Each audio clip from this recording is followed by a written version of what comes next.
Hello everyone, কেমন আছেন? আচ্ছা, অনেক সময় কি আপনার বাইকে যখন আপনি বাইকটা চালান তখন মানে কি মনে হয় যে আপনি যখন 45, 50 বা 60 কিলোমিটার/আওয়ারে যখন চালান তখন কি এরকম মনে হয় যে বাইকটা ডানে অথবা বামে টানছে আপনাকে? মানে আপনি যাচ্ছেন ঠিক আছে, কিন্তু মনে হচ্ছে যেন বাইকটা আপনার ডানে অথবা বামে একটু টান মারছে, ডান দিকে একটু টানছে বা বাম দিকে একটু টানতেছে। এরকম এরকম কি কখনো মনে হয়েছে আপনার? আচ্ছা, যদি মনে না হয়ে থাকে তাহলে আপনার বাইকটা একদমই সুস্থ আছে, তাহলে এই ভিডিওটা আপনার দেখার দরকার নেই। আর যদি মনে হয় যে আমার বাইকটা একটু ডানে অথবা বামে একটু টানতেছে, সেক্ষেত্রে আপনি ভিডিওটা দেখতে পারেন। কারণ আজকের ভিডিওতে আমি এই বিষয়টাই আপনাদেরকে দেখাবো যে আসলে আপনার বাইকটা কেন ডানে অথবা বামে টানতেছে। একদম প্রথম যে কারণটা হইতে পারে সেটা হচ্ছে যে আপনার চাকার ভুল অ্যালাইনমেন্ট। যেমন আপনার যদি কোনো অ্যাক্সিডেন্ট হয়ে থাকে তাহলে এই যে সামনের চাকাটা দেখেন, এই চাকাটা এবং পেছনের চাকাটা, এই দুইটা চাকা যে একদম অ্যাকুরেটলি আছে কিনা, অ্যালাইনমেন্টটা বা এর যে আপনার সোজাসুজিটা সেটা একদম অ্যাকুরেট আছে কিনা, সেটা তো আপনি আসলে বুঝবেন না। সেইটার জন্য আপনাকে আপনার যে ব্র্যান্ড আছে সেই ব্র্যান্ডের যে ভালো সার্ভিস সেন্টার আছে সেখানে গিয়ে আপনাকে চেক করাতে হবে। হ্যাঁ, পিছনের চাকা এবং সামনের চাকার সাথে যদি সঠিক সমান্তরাল যদি না থাকে তাহলে বাইকটা কিন্তু যে কোনো একদিকে অথবা বামে অথবা ডানে টানতে পারে। এটা একটা হইতে পারে। আরেকটা হচ্ছে এরপরের যে সমস্যাটা হইতে পারে সেটা হচ্ছে এই যে সামনের ফ্রকটা আছে না, এই যে ফ্রক, এই সাসপেনশনটার জন্য। যেমন যদি দুই পাশের এই যে ফ্রকটা আছে, এই ফ্রক এবং এই ফ্রক, এই দুইটা ফর্কের যে অয়েল আছে সেই অয়েলটা যদি সমান না থাকে, যেমন এই ফর্কের অয়েলটা যদি যতটুকু আছে ভিতরে, এই ফর্কের অয়েলটা ততটুকু যদি না থাকে, হ্যাঁ, তাহলে কিন্তু বাইকের ব্যালেন্স নষ্ট হতে পারে। এবং সেটার জন্য আপনাকে প্রতি 15 থেকে 20 হাজার কিলোমিটার পর কিন্তু এটা অয়েলটা চেক করাতে হবে এবং প্রয়োজনে চেঞ্জ করাতে হবে। প্রতি 15,000 কিলোমিটার পর এই ফ্রক অয়েলটা আপনাকে চেক করাইতে হবে, প্রয়োজনে চেঞ্জ করাইতে হবে।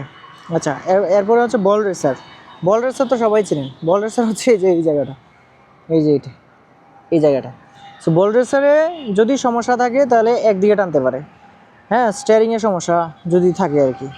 তো বল রেসার বেশি টাইট বা যদি ক্ষয় হয়ে যায়, এই বল রেসারটা যদি বেশি টাইট দিয়ে ফেলেন অথবা ক্ষয় হয়ে যায়, সেক্ষেত্রে মুভমেন্টের মানে আপনার তো মুভমেন্ট আপনি করাতে পারবেন না ঠিক মতো। সেই জন্য কিন্তু আপনার একদিকে টানতে পারে। সেই জন্য আপনাকে ভালো টেকনিশিয়ান কিন্তু যে অফিসিয়াল যে আপনার এগুলো থাকে সার্ভিস সেন্টার, এখানে কিন্তু সবচেয়ে ভালো টেকনিশিয়ান থাকে। সেই জন্য আপনার বাইক যদি ইয়ামাহা হয়ে থাকে তাহলে ইয়ামাহার ভালো সার্ভিস সেন্টারে যাবেন, যে কোনো সার্ভিস সেন্টারে গেলেই হবে না। অথবা যদি হুন্ডা হয়, হুন্ডার ভালো সার্ভিস সেন্টারে নিয়ে যাবেন, সেক্ষেত্রে কিন্তু এটা ঠিক করে দিতে পারবে। তারপর টায়ার প্রেশার, আপনার টায়ার প্রেশার অবশ্যই চেক করবেন। এক নাম্বার হলো যে জেল ভরে নেবেন উন্নত মানের ভালো।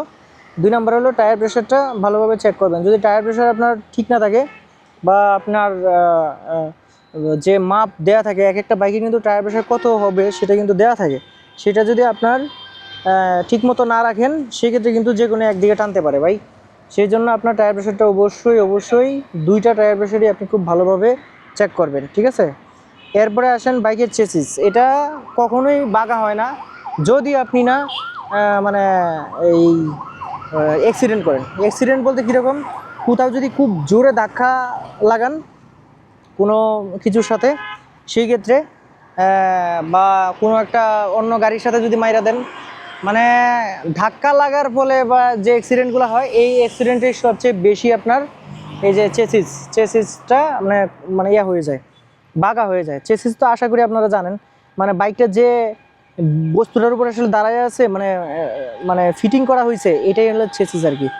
তো ওই চেসিস যদি আপনার মানে বাঁকা হয়ে যায় তাহলে কিন্তু আপনার বাইক একদিকে টানবে, এই হচ্ছে বিষয়। সো এইটার আপনার মানে সমাধানের পথ একটাই, কোনটা? সেটা হলো যে দক্ষ টেকনিশিয়ান ভালো একটা সার্ভিস সেন্টারে পাওয়া যায়, এবং সার্ভিস সেন্টারে যে দক্ষ টেকনিশিয়ান আছে ওদের কাছেই যাবেন, কারণ ওইখানে দক্ষ টেকনিশিয়ান আছে এবং অনেক যন্ত্রপাতিও আছে, সব যন্ত্রপাতি আছে ঠিক করার মতো। সেই জন্য যেটা হয় আপনার জিনিসটা ভালোভাবে আপনি ঠিক করতে পারবেন আর কি, এই হচ্ছে বিষয়। সো আজকের ভিডিওতে আপনাদেরকে দেখানোর চেষ্টা করছিলাম যে আসলে আপনার বাইকটা মানে এটা কিন্তু অনেক সময় এরকম হয় যে বাইকটা একদিকে টানতেছে, হয়তো বাম দিকে টানতেছে অথবা ডান দিকে টানতেছে। যদি এরকম হয় তাহলে মনে করবেন যে এই সমস্যাগুলো আছে, আর সমস্যার সমাধান আপনি নিজে কখনোই করতে পারবেন না। সেই জন্য যেটা করবেন, অবশ্যই ভালো টেকনিশিয়ানের কাছে যাবেন। কিছু টাকা খরচ হলেও জিনিসটা কিন্তু আপনার ভালোভাবে আপনাকে মানে ঠিক করে দিবে। সো আজকে ভিডিওটা এই পর্যন্তই। সবাই ভালো থাকবেন। আল্লাহ হাফিজ।